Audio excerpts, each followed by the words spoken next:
You know, the Scots say golf undresses a man.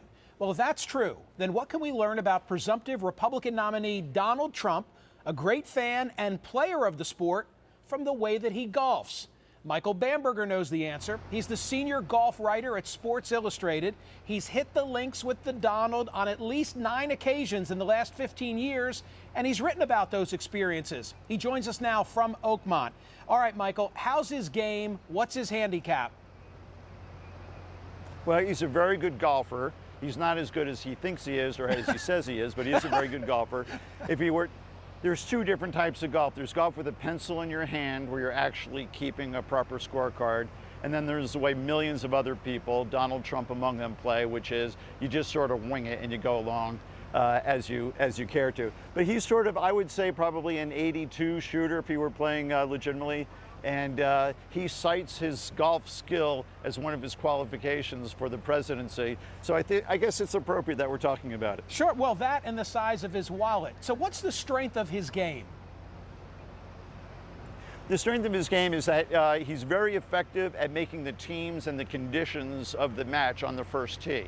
Once he's chosen the best partner of the 3 that he might choose, and he assigns the handicaps in a way that suits him, it is almost guaranteed that 4 hours and 18 holes later, Trump will be victorious. In addition to that, the only thing with that, he's a big, large man. He hits it long and in play. He's got a very lungy kind of swing. He played baseball and other sports as a kid.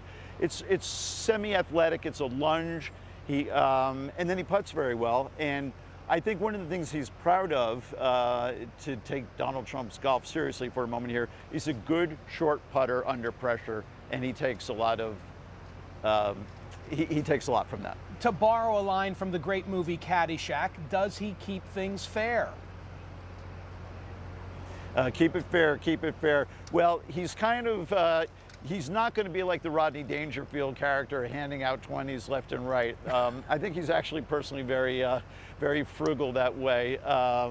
I think he keeps it fair in his mind, but in actual fact, he's creating rules that are very situational. If he wants to take a mulligan wherever it might be, he takes a mulligan. If he wants to take a gimme from 4 feet, he takes a gimme. He just sort of does what he wants to do. But bear in mind, every time I've played Trump, it has been on a golf course that has Trump's name on it. So, you know, membership has its privileges and ownership has its privileges. So he's not truly playing competitive golf as like we're going to see being played at Oakmont, of course, this week. He's playing a much more casual version of the game. So let me ask a question that sort of spans his business prowess and his apparent love for golf. You know, many are saying that golf is on the wane right now, and there's a lot of talk about how there needs to be a campaign to say you can go just play 9. And yet he seems to have invested against that trend. Comment on that.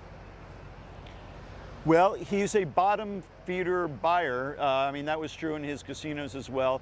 He sees that the golf market is depressed, and he's bought up courses, as you're saying, Michael, left and right, including the Turnberry Resort, beautiful, spectacularly beautiful golf resort in Scotland, and the Doral Resort in Miami, which for years had a PGA Tour event, but no longer will.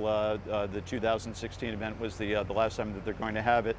And I've talked to Trump at length about this very subject, and he feels that golf's an aspirational sport, and the rich and the super rich, to whom he caters almost exclusively, are always going to want to play golf. And his kids, he's also wanted something that he can turn over to his kids, and he said, in fact, if he becomes president of the United States, the kids will run his golf empire.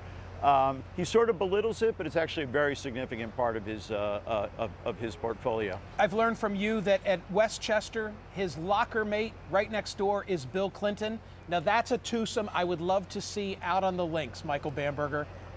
And yeah, well, they've played together a number of times, and in fact, Trump gave, as I understand the story, Trump gave a membership to Clinton at this Trump Westchester course. Clinton didn't want to accept the membership, as I'm hearing the story, because he didn't think it looked appropriate or what the reasons might have been. But Trump was insistent, and regardless of how it happened, the fact is that Clinton hasn't resigned his membership. He must know that there's a locker bearing his name there. And if you go right on down the road, there's also Joe Torre also has a locker. One of the Manning brothers has a locker. And Trump's pavement guy, Lou Rinaldi, also has a locker there. Michael Bamberger, all in a row. enjoy the weekend, and thank you so much.